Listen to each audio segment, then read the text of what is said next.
في درباره دا دگل برز دکتر گوون شیروانی بسپور انرژی و شروعکار آبوری گوتو بیجن زیده تر دیکن. دکتر ایوارباش تو بخیراتی جبو کردستان 24. دکتر هرمی کردستان لسرتای سالی نوی دا پیوسته چون معامله لگل دوسیه نوت و گاز بکاتن لگل بغداد؟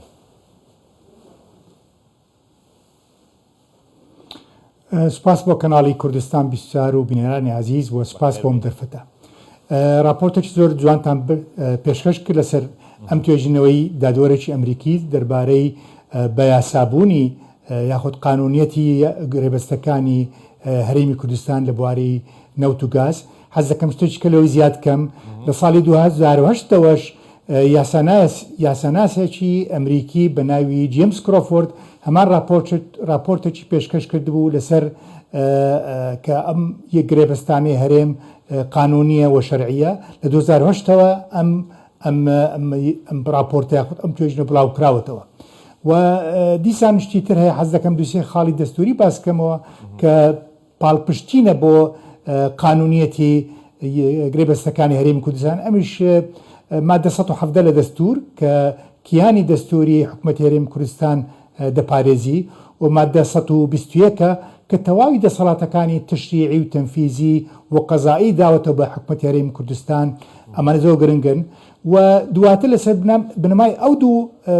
مادەی دەستوریە حکومەتی هەرێمی کوردستان دوو یاسای دەرکرد. یاسای ژمارە 21 2007 یاسای وزارەتی سامانە سروشتیەکانە و یاسای ژمارە 22 ساڵی 2007 ئەمەش یاسای نەوت و گازی هەرێمی کوردستانە. هەرچەندە بڕیاری محکمەی فدراڵی تەنها ئاماژە بە یاسای ژمارە 22 کرد واتە ئەگەر بە قسەی وانش بیتن ئەگەر ئەتبارکن ئەو بڕیارەش تەواوە هەرچەندە زۆر ڕەخنە لەسەر هەیە. یاسای ژمارە 21 2007 هێشتا کارایە چکە هیچ بڕیارێک لەسەری نەدراوە و لە خودی ئەم یاسایەش مادە 2 هەیە کە تەواوی دەسەڵات دەداتە وەزارەتی سامانە سروشتیەکان بۆ بەڕێوەبردننی کەرتی نەوت و گاز وەرەوها بەزمنیشی طبعاً ئەو گرێبەستانەیە کە واژوو کراوێت لایەن حکومەتی هەرێمی کوردستان. ئەوەی کە سوالەکەی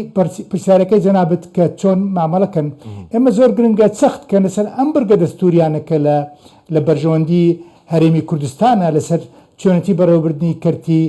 نەوت و گازە. ئەمەشیان بزگە لە ئەو بەرگانی کە باسمان کرد مادەی 141 دەڵێ سەرجەم ئەم بڕیارانە ئەو یاسانەی کە لە دوای 1992 بە گرێبەستەکانیشەوە کە ئەنجام درانێ یاخود دەرکرانێ لە هەرێمی کوردستان هەمویان بە نافذ حساب دەکرێن تەنانەت ئەگەر بڕیارێک یاخود یاسایش تر هەڵیان نەوشێنتەوە. طبعاً ئەو هەموو یاسایەکان دەگرتەوە و شتێکی تریش هەیە ئەوەی کە باسمان کرد مادە 112 لە دەستور خۆی ئەوە ڕێگا دەدا بە شەراکەت نێوان حکومەتی فدراڵی و پارێزەکانی بەرهەمهێنەری نەوت و هەرێمەکانیش واتە ئەم شەراکەتە نەوع تەخویلەکە و پێدانی سەلاحیەتەکە بۆ هەرێمی کوردستان بۆ بەڕێوەبردنی ئەم سەکتەرە. طبعاً بۆ مەرجەی کە تەقاتع نەکە لەگەڵ دەستور ئەوش فعلەن ڕاستە چونکە تا ئێستا یاسایەکی کارانیە بۆ نەوت و گاز لە عێراق بۆیە ئەم گرێبەستانی کە کراوە و واژوو کرای لە هەرێمی کوردستان تەقاتع ناکە یاخود هیچ شتێک نییە ڕێگر بی لەسەر لەو تەشریعاتانەی کە لە حکومەتی عێراقیە. زۆر باشە کڕۆکی کێشەکەی وەکو خۆشت باست کرد نەبوونی یاسایەکە یاسای نەوت و گاز لە عێراق بۆ چارەسەرکردنی و کێشانەی کە لە نێوان هەرێم و بەغدادە هەیە کە 16 ساڵێکە عێراق هەر خەریکە و ئیتر نەیتوانیوە یاسایەک پەسەند بکاتن. پێت وایە ئەگەر یاسای نەوت و غاز لە عێراق پەسەند بکرێتن بە هەمانگی نێوان بەغدا و هەرێم تەواوی کێشەکانی تایبەت بە پرسی نەوت و غاز چارەسەر بکرێن؟ بەڵە خۆی هیواکە و هایە ئەم یاسایە کە دەرچوو ئەگە بە اتفاقی هەموو لایەکان بیتن و بەڕەچاوکردنی بنەماکانی دەستور وەروە بەرەچاوکردنی ئەم اتفاقی سیاسی کە لەسەر بووە بنەمای دامەزراندنی حکومەتی عێراقی تازە بە سەرۆکاتی محەممەد شیع سوودانی وەروها بەڕێزگرتن لە ڕێککەوتنی هەرێمی کوردستان و بەغا لە مانجی نیسانی ساڵی ڕابردوو لەگەر ئەم مادە دەستوریانە ئەمن ینی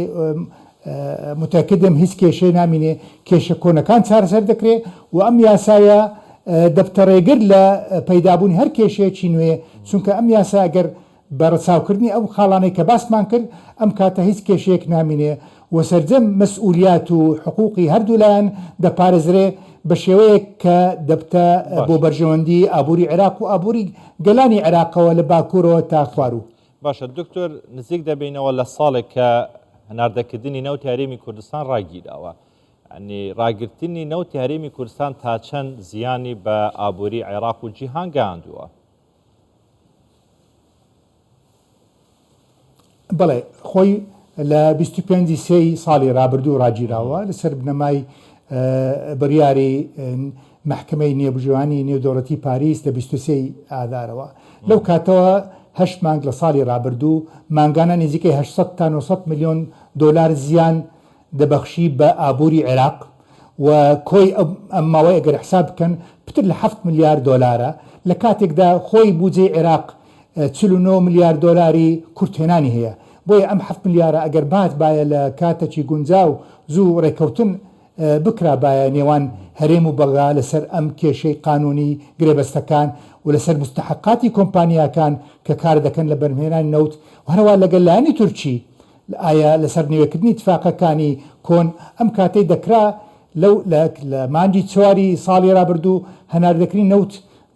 بلانیکمی 400,000 بەرمیل ڕۆژانە و دەبووە سەرچاوکی باش بۆ دابینکردنی وزە بۆ سەرجەم وڵاتانی ئۆروپا چونکە ئەم هێڵەی کەرکووک و هەرێمی کوردستان و جیهان ڕێگایەکی تەواوە و ژێرخانی پیشرازی تەواوە و هیچ منافسەیەکی نییە لە منفەذەکانی تری عێراقەوە زۆر گرنگ بوو بۆ عێراقیش ئەم ڕێگای هەناردەکردنەوتەوە زندی بکرێتەوە و دەبووە بەرهەمێکی باش بۆ عێراق بە تایبەت لەو ساڵی ڕابردوو کە هەمانکە بوو نرخی نەوت لە پتر لە 100 دلار بۆ یەک بەرمیل گەیشت بوو. باشە دکتۆر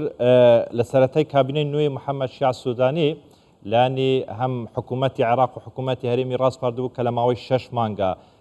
پێویستە یاسایەک ئامادە بگرێت پرۆژە یاسایەک ئامادە بکرێت کە تایبەت بێت بە